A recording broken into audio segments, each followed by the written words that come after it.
Por que os vilões têm gatos e os heróis têm cachorros? Continue aqui comigo se você quer compreender a simbologia dos gatos e cachorros em narrativas, aprender a criar personagens animais mais complexos e realistas e inspirar-se para inovar em suas próprias histórias com novos tipos de personagens e muito mais.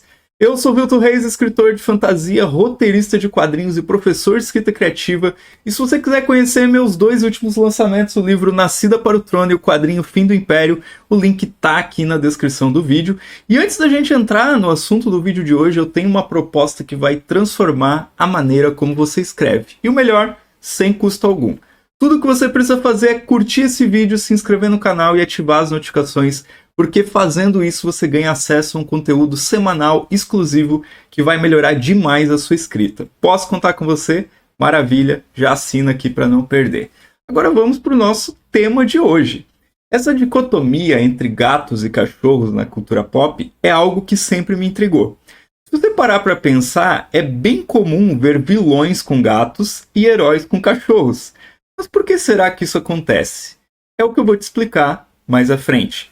Vamos a alguns exemplos que ilustram bem essa ideia. Don Corleone em O Poderoso Chefão, uma figura poderosa, quase intocável. A cena em que ele acaricia um gato no colo reforça a imagem de alguém calculista, de alguém misterioso. O gato ali não está apenas para enfeitar. Ele simboliza toda a complexidade e o controle que o personagem tem sobre o seu mundo. Outro exemplo é o Gargamel, dos Smurfs, e o seu gato Cruel. O Gargamel é aquele vilão caricato, sempre frustrado, e o seu gato é o seu cúmplice leal. Mas também tem um lado astuto, e isso mostra que mesmo em histórias infantis, o gato é visto como companheiro ideal para personagens que têm um lado mais sombrio. E quem não se lembra de Ernest Stavro, Blofeld, o icônico vilão de James Bond, com seu gato branco no colo. O gato branco, calmo, sereno, contrasta com a maldade fria e calculada do seu dono, enfatizando ainda mais a aura de poder e mistério. Agora, mudando um pouco o foco, a gente tem a Mulher Gato no Batman.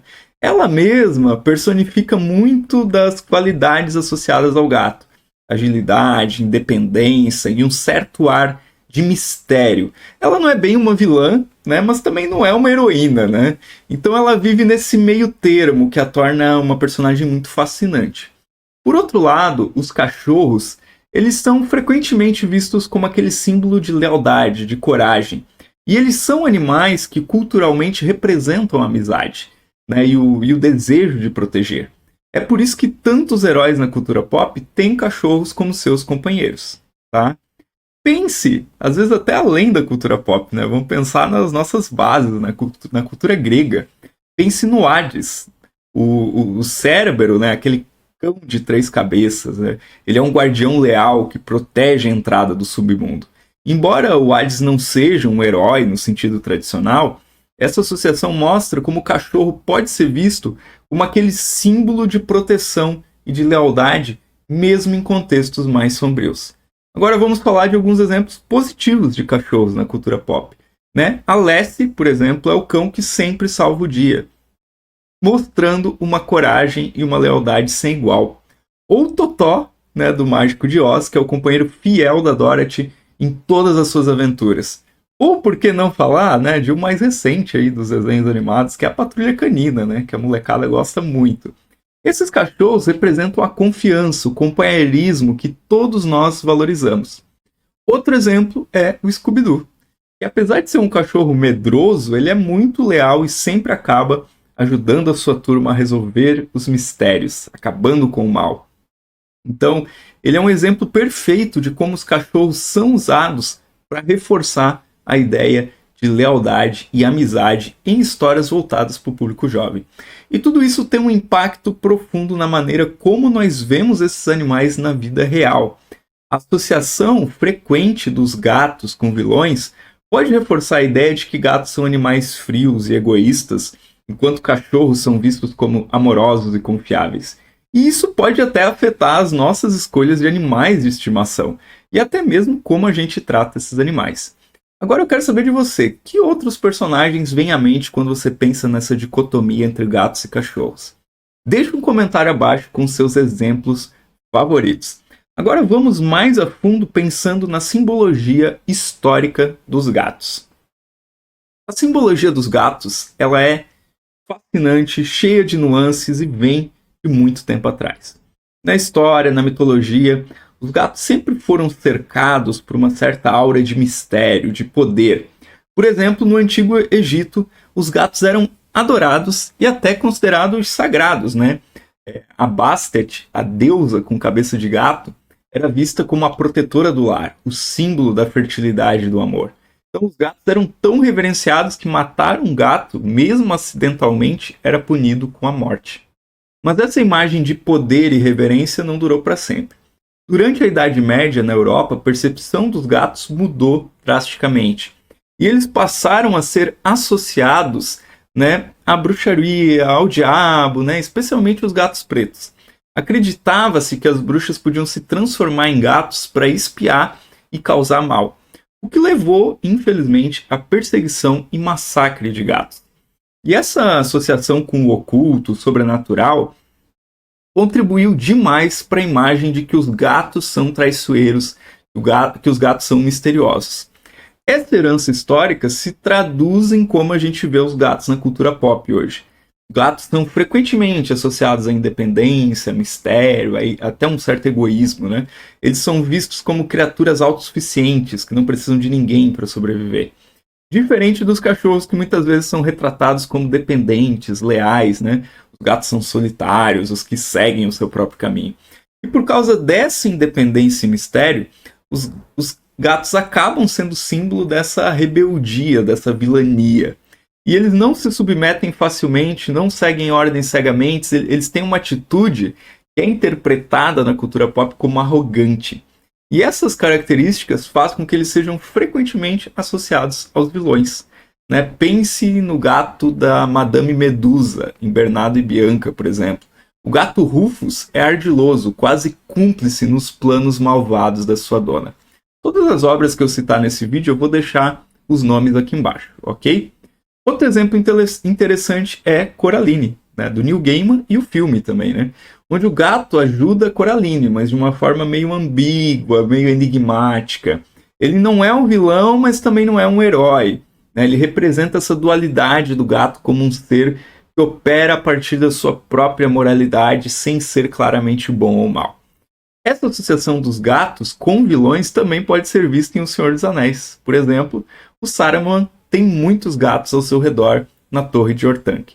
Eles representam não apenas a inteligência e poder, mas também a sua desconfiança, sua manipulação. Então, por que os vilões são frequentemente associados a gatos? É justamente por essa simbologia. Né? Os vilões muitas vezes são personagens que desafiam a ordem estabelecida, que operam nas sombras e que têm um plano próprio. E gatos, com seu comportamento independente, enigmático, eles são perfeitos para reforçar essas características. Mas será que são? Vamos segurar. No final, eu vou talvez dar uma torcida aí nesse entendimento. Está gostando desse conteúdo até agora? Então, faz um favor a si mesmo, clica no botão de like, se inscreve, ativa as notificações, porque toda semana a gente tem vídeos como esse. Vamos pensar agora na simbologia dos cachorros. Eles sempre tiveram um papel especial na história e na mitologia, né? Vistos como símbolos de lealdade, de proteção.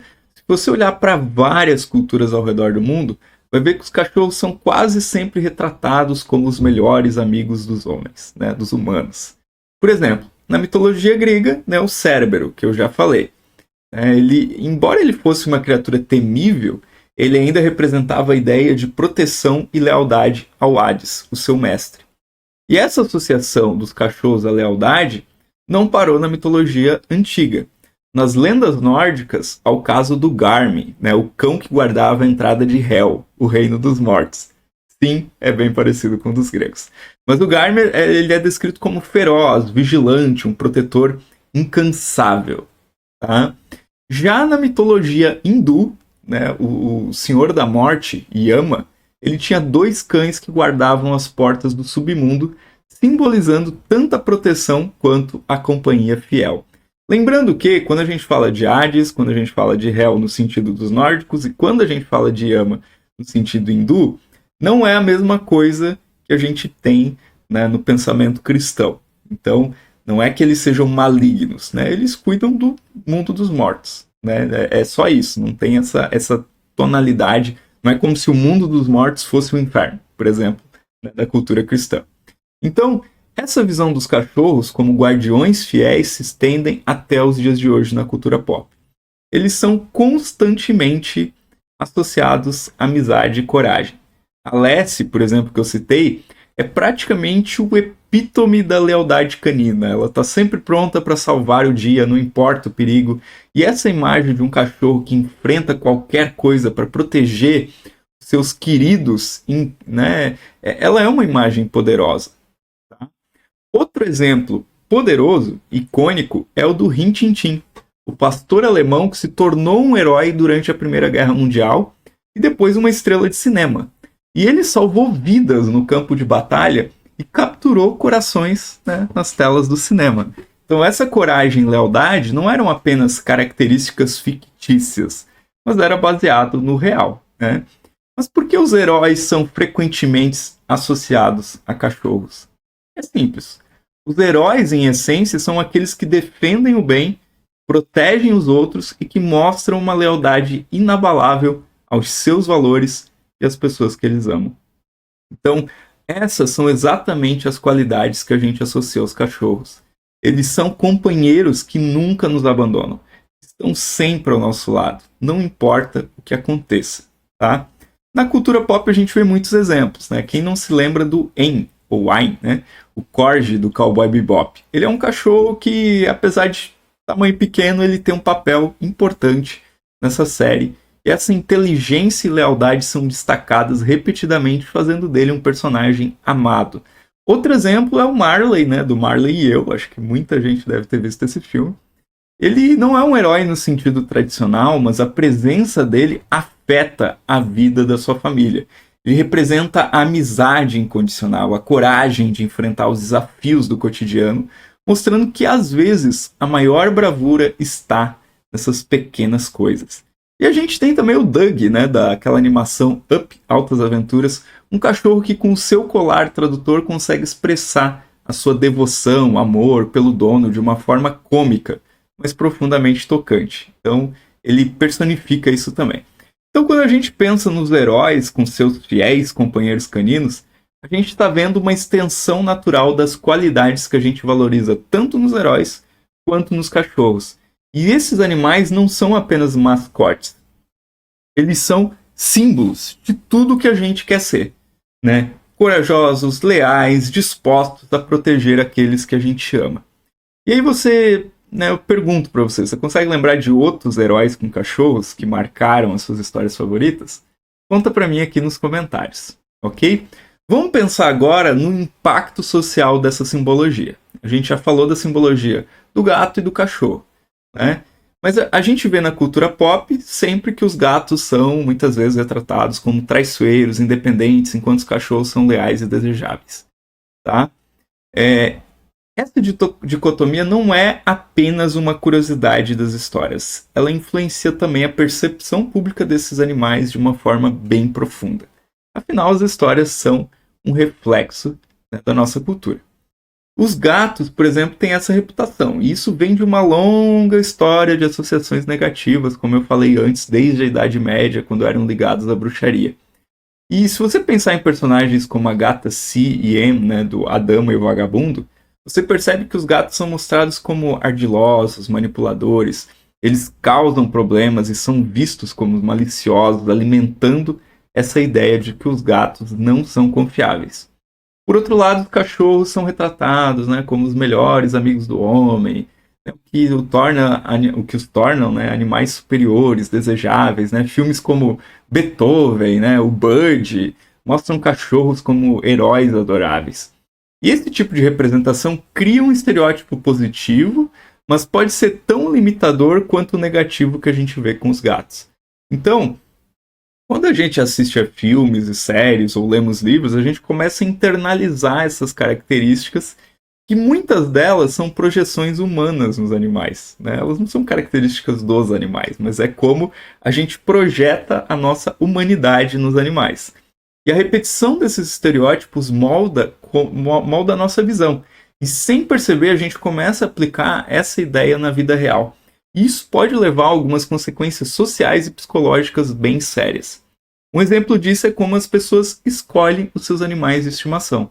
Muitas vezes os cachorros são preferidos porque são vistos como companheiros ideais. Os gatos, por outro lado, às vezes acabam sendo evitados por causa da percepção de que eles são frios ou antissociais. E isso impacta até a taxa de adoção em abrigos, onde os cachorros são adotados muito mais rapidamente do que os gatos que estão ali esperando por um lar. Além disso, esses estereótipos podem levar a preconceitos reais contra os donos de gatos e cachorros. Porque os donos de gatos podem ser vistos como pessoas estranhas, solitárias, né, alimentando um estigma que pode ser difícil de superar. Já os donos de cachorros são frequentemente vistos de forma positiva, associados a qualidades como a sociabilidade e a empatia. Um estudo interessante mostrou que pessoas que possuem cachorros são vistas como mais amigáveis e confiáveis. Isso pode até influenciar situações como encontrar uma casa para alugar ou fazer novos amigos. Por outro lado, os donos de gatos podem enfrentar julgamentos injustos por causa da companhia que eles escolheram ter. E não para por aí, esses estereótipos podem afetar até a maneira como nós tratamos esses animais. Cachorros podem ser superprotegidos, mimados, porque são vistos como merecedores de todo o carinho do mundo. E aí os gatos podem ser tratados de uma forma mais distante, até negligenciando, já que a ideia de que eles são independentes pode levar as pessoas a achar que eles não precisam de tanto cuidado ou atenção. Mas, né, agora que eu já falei desse aspecto social, vem a melhor parte desse vídeo. Vamos pensar como desconstruir esses estereótipos nas nossas narrativas, ok? Desconstruir os estereótipos é uma tarefa que pode parecer difícil, afinal isso está muito fixado na cultura pop, mas eu acho que é uma tarefa que vale a pena. Afinal, a diversidade na representação de animais é crucial para a gente criar histórias mais ricas, mais envolventes. Então vamos começar entendendo a importância dessa diversidade. Quando a gente inclui uma variedade de personagens animais com diferentes características e papéis, a gente proporciona aos leitores uma visão mais ampla e complexa do mundo. E isso ajuda a combater preconceitos e amplia a nossa compreensão até mesmo dos animais. Um bom exemplo disso é mostrar gatos como companheiros dos heróis. Porque muitas vezes os gatos são retratados como, né, associados aos vilões, como a gente já falou, e subverter esse clichê, né, de uma maneira interessante. Né? Pense em Sabrina, a aprendiz de feiticeira. Né? O gato Salem ele é sarcástico, cheio de personalidade, mas ele ajuda a Sabrina e se preocupa com ela. Embora tenha um passado sombrio, ele é um aliado crucial, mostrando que gatos podem ser fiéis e prestativos. Outro exemplo fascinante é a relação entre a gata, né, a Dinah, e a Alice no País das Maravilhas.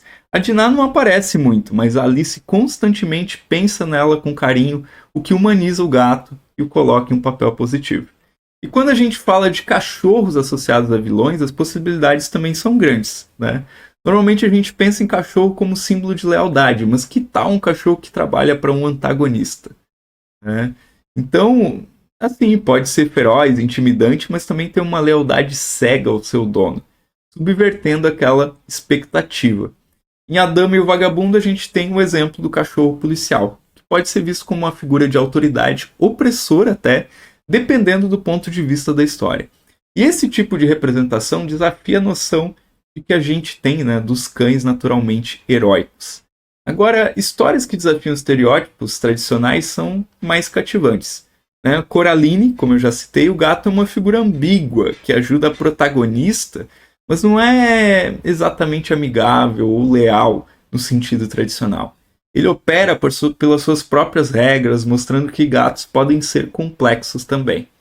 Outro exemplo é aquela animação, né? Como Treinar Seu Dragão, onde os dragões, que geralmente são vistos como vilões, se tornam aliados valiosos, embora não sejam gatos ou cachorros, tá? A dinâmica quebra a expectativa de quem é amigo e quem é inimigo. Então, como escritores, como que a gente pode criar personagens animais mais complexos, mais realistas? Primeiro, é importante conhecer bem o comportamento real dos animais, mas também não ter medo de antropomorfizá-los para servir a narrativa. Antropomorfizar é atribuir características humanas aos animais. Né? Dentro das histórias a gente precisa fazer isso. Como assim características? Falar, pensar, sentir, né? Todas as características que normalmente a gente atribui a seres humanos. A chave é balancear essas características realistas com personalidades que desafiam as expectativas. Por exemplo, um gato na sua história não precisa ser apenas independente e misterioso. Ele pode ter um lado afetuoso, que pode ser um salvador inesperado, ou pode até ser o coração emocional daquele grupo. Pense em um gato que adora a aventura, que está sempre ao lado do protagonista, como em As Crônicas de Nárnia, onde o leão, o Aslan, né, é uma figura de liderança, de coragem, mas também de sabedoria e bondade. Da mesma forma, um cachorro pode ter um lado mais sombrio, ele pode ser um animal treinado por um vilão para realizar atos maus, mas ao longo da história ele começa a questionar suas ações e talvez até se redimir. Criar esse tipo de arco para um personagem animal pode ser tão gratificante quanto para personagens humanos. Eu lembrei de uma outra coisa que não estava aqui no script, que é o quadrinho Maus, tá? É um quadrinho onde cada povo é representado ali como um tipo de animal, né? E o Maus, né, que seriam os judeus, são representados como ratos, né? Mas a história é toda contada a partir da ótica deles, e é uma história muito interessante. Vamos pensar então, para finalizar esse vídeo, em caminhos para novas narrativas, tá? Criar personagens com animais de estimação não convencionais, como no meu livro, né, onde as pessoas podem ter serpentes como animais de estimação. Não que as pessoas não possam ter na nossa sociedade, mas não é muito comum. Né? Mas no meu livro é comum. Né? No país de Camara, as pessoas têm serpentes de estimação. Isso pode ser uma coisa incrível, né? Uma forma de adicionar profundidade, originalidade às suas histórias. Imagina um protagonista que tem uma iguana como companheira fiel, ou uma heroína que resgatou um corvo, né, que normalmente é uma ave associada à morte, né? E agora esse corvo ele é o seu guia e amigo. Esses animais trazem uma nova camada de complexidade e oferecem oportunidades únicas de desenvolvimento de personagem. Pensa no filme Como Treinar Seu Dragão, né, que eu já citei. A gente vê uma variedade de dragões, cada um com a sua própria personalidade, características únicas, que são tão importantes quanto os personagens humanos. E se ao invés de um dragão, o personagem principal tivesse um morcego gigante como seu companheiro? O morcego poderia simbolizar tanto medo quanto a superação do desconhecido, algo que pode ser muito poderoso numa narrativa. Quando a gente pensa em humanizar gatos e cachorros nas nossas histórias, é importante lembrar que, apesar de serem animais, eles têm as suas próprias personalidades, tá? Um exemplo interessante é o livro A Arte de Correr na Chuva, onde o cachorro, Enzo, narra a história e oferece uma perspectiva única sobre a vida do seu dono. A chave aqui é dar a esses animais desejos, medos, uma voz única que permita ao leitor se conectar com eles de uma forma mais profunda para poder evitar estereótipos e criar narrativas que sejam ricas, né? E para fazer isso é bom observar os animais na vida real, né? Note como cada gato, cada cachorro tem uma personalidade distinta. Alguns gatos são afetuosos, dependentes, enquanto alguns cachorros podem ser mais independentes e reservados. Incorporar essas observações nas suas histórias pode ajudar a criar personagens animais que se sentem reais e se sentem únicos. Também é útil você pensar fora da caixa em termos de papéis que os animais desempenham. Por que não ter um gato como herói que salva o dia ou um cachorro que enfrenta dilemas morais complexos? O importante é você se desafiar, né? E desafiar as expectativas do leitor, né? Oferecer uma coisa nova, uma coisa cativante. Um autor que faz isso muito bem é o Brian Jacques, com a sua série Redwall, né? Os personagens são todos animais, mas cada um é desenvolvido com as suas próprias motivações, medos, jornadas pessoais. E esses animais não são apenas versões simplificadas de humanos. Eles são personagens completos, tridimensionais no seu próprio direito. Então, como escritores, é fundamental a gente se permitir experimentar e inovar. Não se prenda naqueles papéis tradicionais de gatos e cachorro. Pense em um camaleão que muda de cor não apenas para se camuflar, mas para refletir o seu amor, ajudar o seu dono em alguma aventura, alguma história. Ou um porco-espinho, que ao invés de ser uma criatura assustadora, é um conselheiro sábio, gentil para o protagonista. Então experimente diferentes animais, veja como que eles podem adicionar novas dimensões às suas histórias, seja uma história infantil, seja uma história adulta, tá? Não se apegue à ideia de que se eu colocar um personagem animal na minha história, isso já se tornou uma história infantil. Não. Tudo vai depender de como você desenvolver. O mais importante é que esses personagens sejam tratados com a mesma seriedade e profundidade que qualquer personagem humano. Então eles devem também ter, né, as suas próprias histórias, suas jornadas, talvez, dependendo do tipo de história, e outras coisas que são importantes para a trama. E agora eu quero saber de você qual animal de estimação não convencional você já pensou em incluir nas suas histórias. E se você ficou a fim de ler meus livros, né, depois que você descobriu que tem personagens que têm serpentes de estimação. Coloca aí para mim nos comentários. Com isso a gente chegou ao fim aí do nosso vídeo de hoje, explorando por que os vilões têm gatos e os heróis têm cachorros. A gente viu a simbologia dos gatos e cachorros na história e na cultura pop, discutimos como esses estereótipos afetam a percepção social desses animais e compartilhamos ideias sobre como desconstruir esses clichês nas nossas narrativas. Mas não pense que a nossa aventura na escrita termina aqui. No próximo vídeo a gente vai mergulhar em como a imagem certa do autor nas redes sociais pode ser o segredo para ganhar mais leitores. Vamos explorar estratégias para você se apresentar de uma forma autêntica, atraente e conectando-se melhor com o seu público. Se você não quer perder esse conteúdo, não se esqueça de se inscrever no canal, dar aquele like nesse vídeo e ativar as notificações. Então, a gente se vê aí no próximo vídeo, onde a gente vai continuar a desbravar esse universo da escrita e da publicação. Até lá!